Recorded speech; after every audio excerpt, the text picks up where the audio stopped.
I'm going to make a video. These are just some realistic questions I have, maybe through a spiritual eyes or aspect. But I think I look around and I'm like, man, this whole world is suffering. I mean, and then I think, do they see what I see or know what I know? Or are they adhering to it or justifying, well, this is just part of life. I don't think the Lord gave us life to actively die. He says, I give you life to live abundantly. The wages of sin is death, but most people, this is when you know, maybe at the cross I see things differently. Now I'm healed and whole. And I've been brought out of that suffering, so now I can see or acknowledge the other sufferings that people are succumbing to. Maybe that's the variable I'm dealing with, you know, that I see things that others don't because I don't live in the darkness anymore.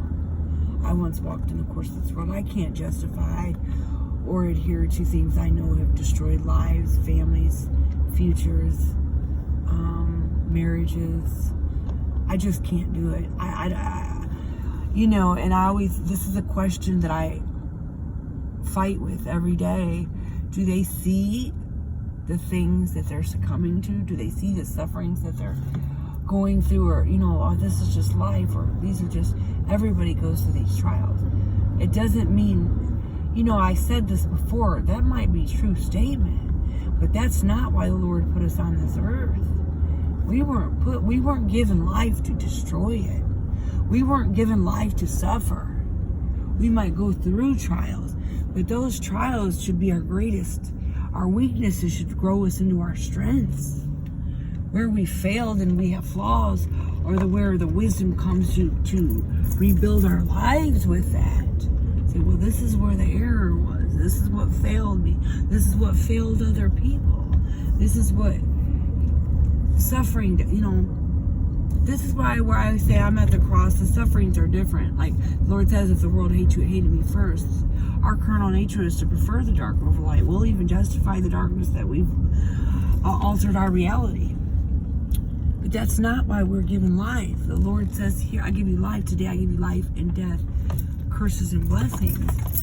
Some people are born in under curses. I've said this numerous times, you know, where, you know, maybe you've come out of a broken, barren home and you're in bondage the day you enter in. But these are things that you have to address. That's why I always say your family will become your enemy, because when you start being the one that realizes the onset of the slaughter or the dysfunctionality or toxicity, not because you're demeaning, degrading, depleting anybody of their character or resources, because those people actually are depleting and demeaning your emotional and mental well-being, your resources. It's exhausting trying to be a healed, whole person when other people are not. So this is, I think, part of their persecution. I'm pierced by their transgressions. They transgress the Most High's laws. I'm trying to serve the Prince of Peace and live in peace and be a healed, whole person and be a loving individual, which I've always kind of been. Maybe I took hits because I was so loving, but you know, I carried my cross. I can look back now and think, wow, I've denied myself many times. I can't control what people's motives are, but it shows out in their lifestyle. You know, like, you know them by their fruit. If you're in a state of rebellion, that's a sin of witchcraft. Maybe some people aren't doing it willfully, but you know, when the Lord touches you and heals you and delivers you and sets you free, you remove that stony heart. You're a healed person now, knowing what. This is where you have the ability to look at where you went wrong or where things went wrong for you. Or what you succumb to. I took the time to examine and judge myself, whereas most worldly people say, you know, you're isolating yourself. I've never isolated myself. I separated myself because I couldn't have distractions, confusion, or disorder around me and able to do the work that was required of me to become this whole vessel. So maybe a worldly person does look at me with disunity or disarray. Your enemies will become of your own house. Because when you decide to be the healed person in your family, breaking off curses, addressing the things of the formalities or atrocities that occur in your life, they're going to take it as a hit, not a healing. Even when your motives are pure and good. I want you to be a better person. I want to communicate with you. I want to talk about these things that failed our lives, our relationships, or our family, or our lineage. And some people don't like to talk about them. And it's not like it's a secret. Everything hidden will be brought to the light. There's nothing, you're not, what are you hiding from? You're hiding from your self-deceptions. You're hiding from yourself. You're trying to bury things, like sweep things under the rug and pretend they don't exist, and it's going to eat you alive.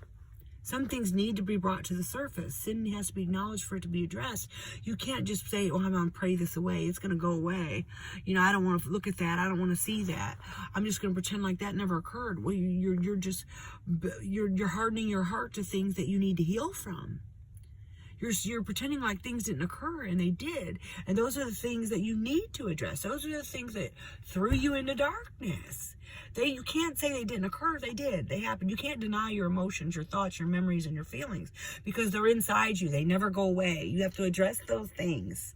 They exist. They happen. They were real. And anybody tries to tell you they aren't, they're denying you of your God-given rights and your emotions. We're not robotic in nature. Things can make us robotic or desensitize. That's hardening of the heart. When we harden our emotions to heal, love covers a multitude of sins. If you don't have love in your heart, what do you have? What can you give, or what can you receive? You can't. You reap what you sow, eat the fruits you. If I harden my heart to being a loving, humanitarian, kind person, well, who am I? What do I represent?